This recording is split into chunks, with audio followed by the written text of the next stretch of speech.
Good day, everyone! I am Alzea Leslie P. Agas from BSED Mathematics 3B. In this video, we were going to tackle the cyclic groups and their subgroups, as well as generators. This video is entitled Generators at Work. But before we continue, let's have a quick recap on my constructed geometric model. So this is my model and it is named J-union. Let's start with few questions. Where can you usually see a generator?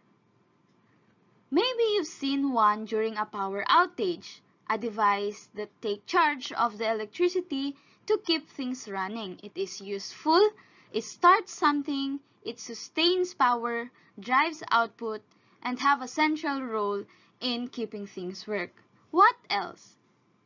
When you hear the word generator, what comes into your mind? Power, energy, something that starts or produces something bigger. So, just like a real generator that powers a building, a generator in group theory powers an entire group. It starts and produces group elements and is essential to defining a cyclic group. In abstract algebra, a cyclic group is a group that can be generated by a single element. One generator that spins out the whole group by repeated application of the group operation, like addition, multiplication, and so on. In addition, cyclic groups don't just stand alone. They often contain smaller cyclic subgroups, where each with their own generators and own structures. In this presentation, we will explore the concept of generators in group theory, determine whether a given group is cyclic, and identify and list all possible cyclic subgroups, and discover the hidden structure behind this algebraic object. It is named J-union. But before that, let's have a quick recap on my J-union model. So, in front, we have the letters, and at the back, we have the numbers, where E maps to 1, C maps to 2, H maps to 3, O maps to 4, S maps to 5, E maps to 6, N maps to 7, and G maps to 8. And of course, these are their corresponding moves. Watch my project 1 to see how it moves, how it fills the chosen G table, and discover if the created table is a group structure. To watch, click the I button or click the link. Again, this is our table G. The group elements are E, chosen G, 1, 2, 3, 4, 5, 6, 7, and 8. That's a total of 16 elements. So we're checking for an element that can produce all 16 through repeated application. If we have 1, then it is the generator of this table. Now, let's treat each of the element as our generator and try to find out who among those elements generated all the elements inside the table. So let's have first the E, which is the identity element. E star E is E. It only generates itself. Next, we have C. C star C is H. H star C is O. O star C is S. S star C is E. E star C is N. N star C is G. And G star C is E, and E star C is C. So the elements that are generated by C are E, chosen G. Next we have H. H star H is S, S star H is N, N star H is E, and E star H is H. So H generates the elements E, S, N, and H. Next we have O. Let's try the O. O star O is N. N star O is C. C star O is S. S star O is G. G star O is H. H star O is E.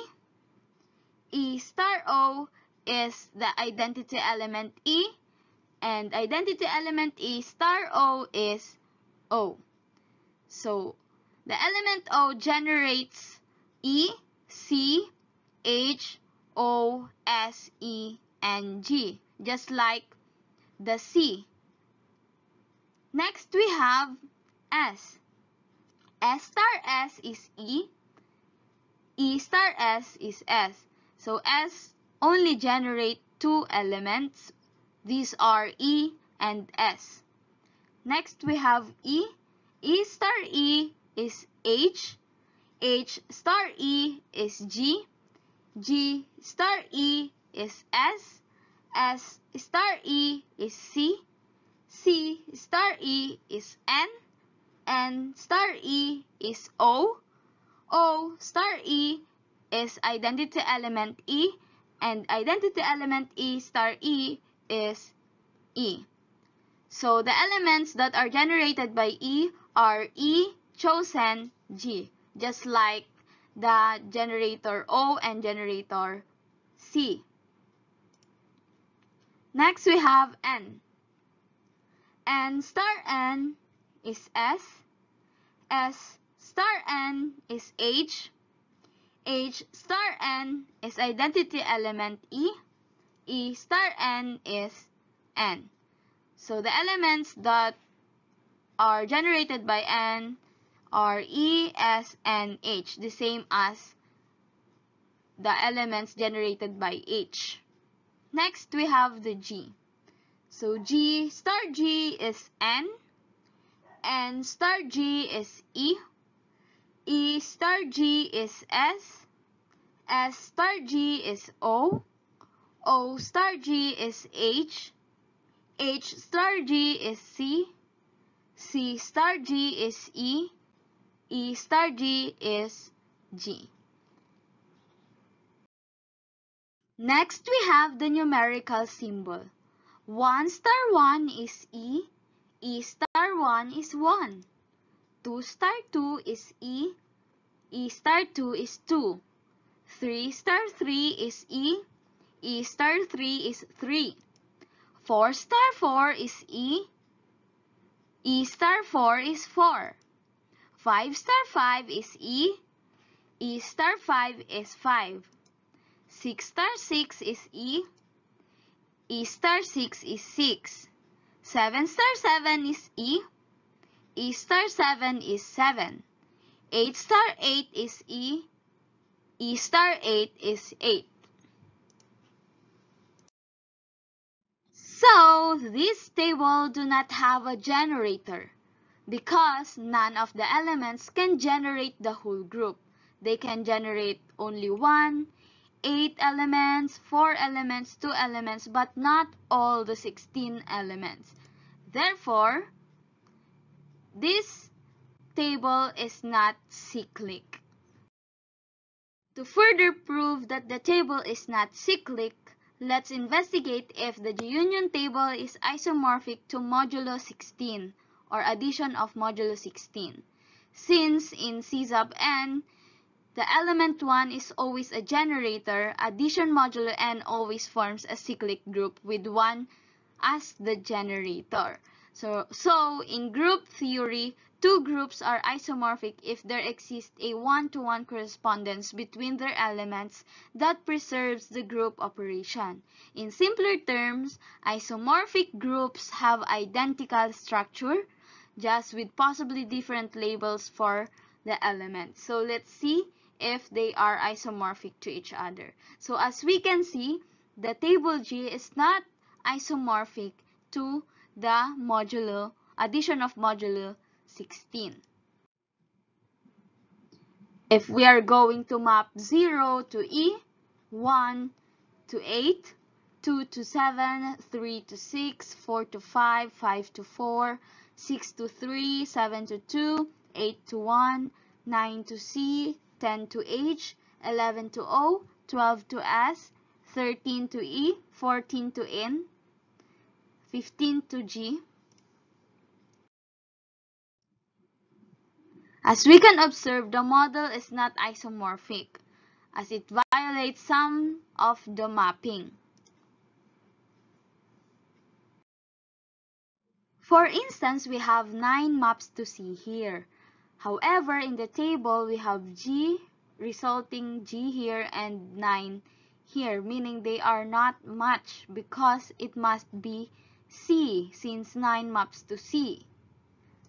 It indicates that this table is not isomorphic to this one because an isomorphism must preserve the group operation under the established mapping, but in this case, the operation outcomes in the model do not align to those in the cyclic group addition of modulo 16. So this indicates, along with the absence of a true generator a while ago in the model table, says that the union group is not cyclic and possesses a distinct algebraic structure from this. So it's not the same with this.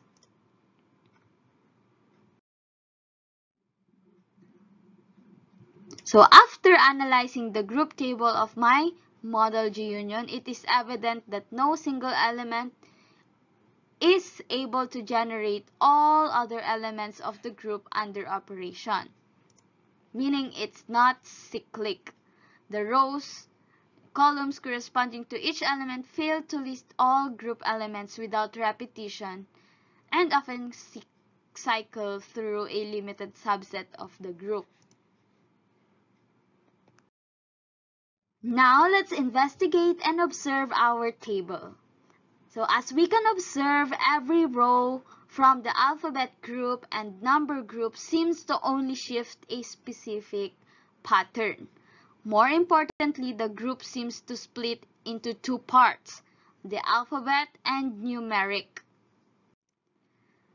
The alphabet that contains E, C, H, O, S, E, and G, and the numeric symbol contains 1, 2, 3, 4, 5, 6, 7, and 8.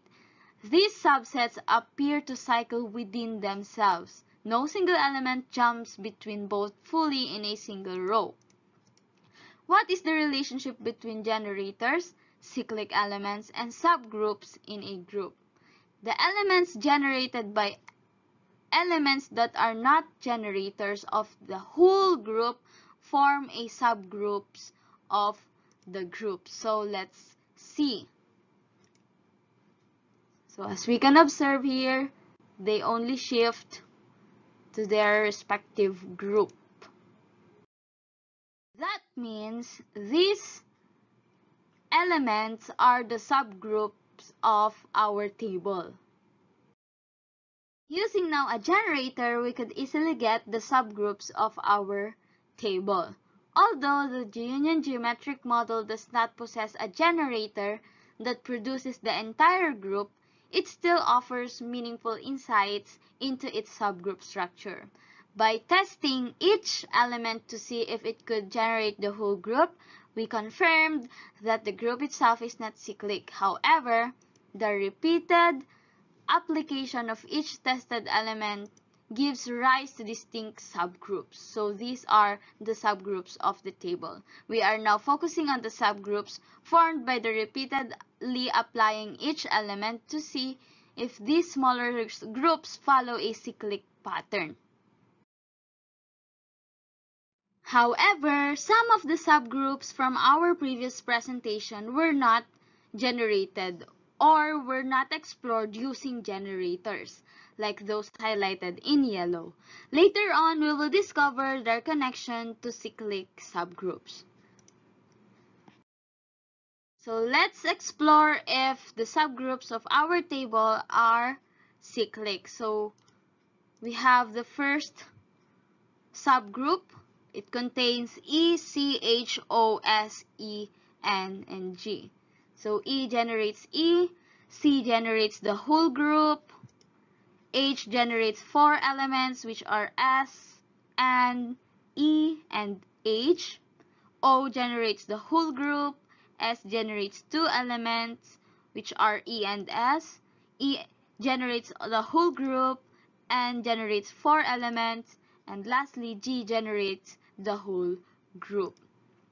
So since C, O, E, and G generates all the elements of the group, therefore this subgroup is cyclic.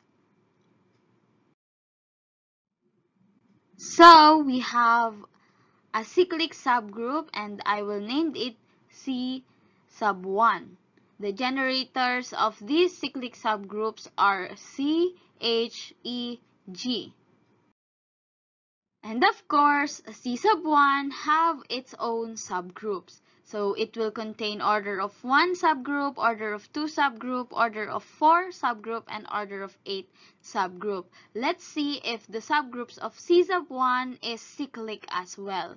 So E generates E, S generates E and S, H and N generates E, S, and H, C generates the whole group, H generates the whole group, E and G generates the whole group. So let's see if these subgroups also acyclic.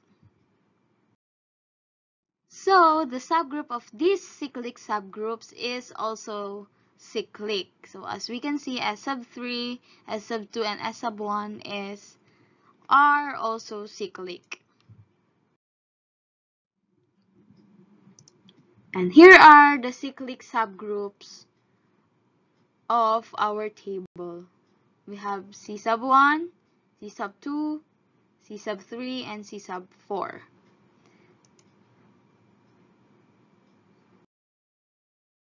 This is our checklist. So our improper subgroup is not cyclic. C sub 1 is cyclic. C sub 4 is cyclic as well as C sub 9. Now let's check for the other subgroups. Let's verify if they are also cyclic.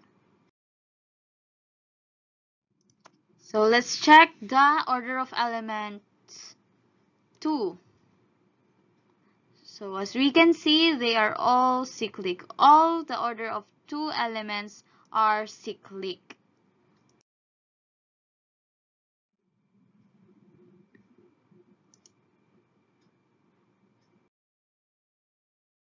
Investigate if the remaining subgroups are also cyclic, since these are not generated by the elements of our group.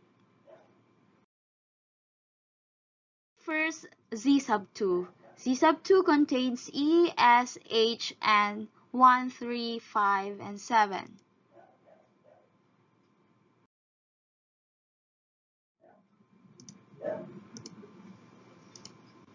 So E generates E, S generates E and S, H generates S and E and H, N generates S, H, E, and N, 1 generates E1, 3 generates E3, 5 generates E5, 7 generates E7. As we can see, no element generates all the elements of our group C sub 2. That means there are no generators for this subgroup, meaning if there's no generators that generates all the elements of the table, therefore it is not cyclic.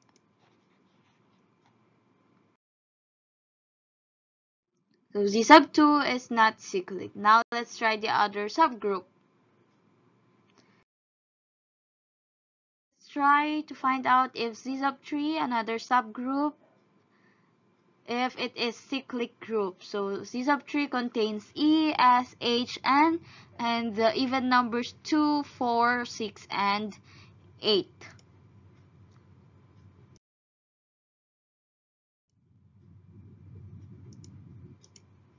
So as we can observe, all the elements contains only 2 elements and 4 elements. No element generated all of the elements of C sub 3. That means there is no generator for this group, and that means if there's no generator, it is not cyclic.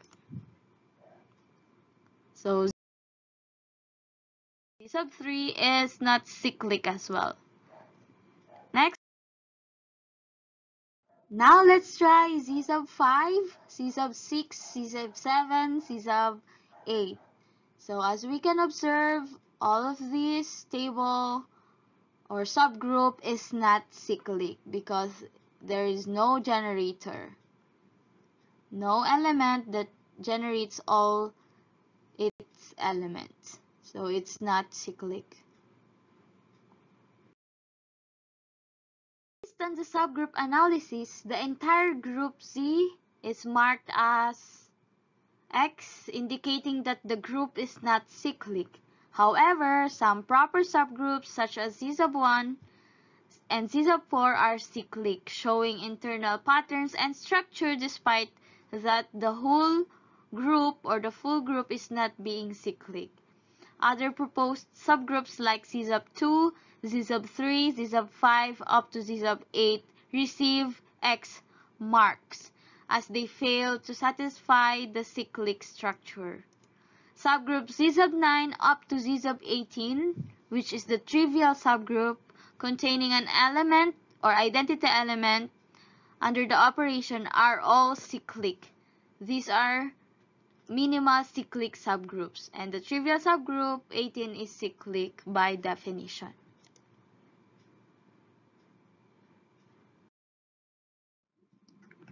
Therefore, being non-cyclic at the group level does not imply that all of its subgroup will also be not cyclic, and it is proven by our geometric model. The whole group is not cyclic, but some of the subgroups are cyclic.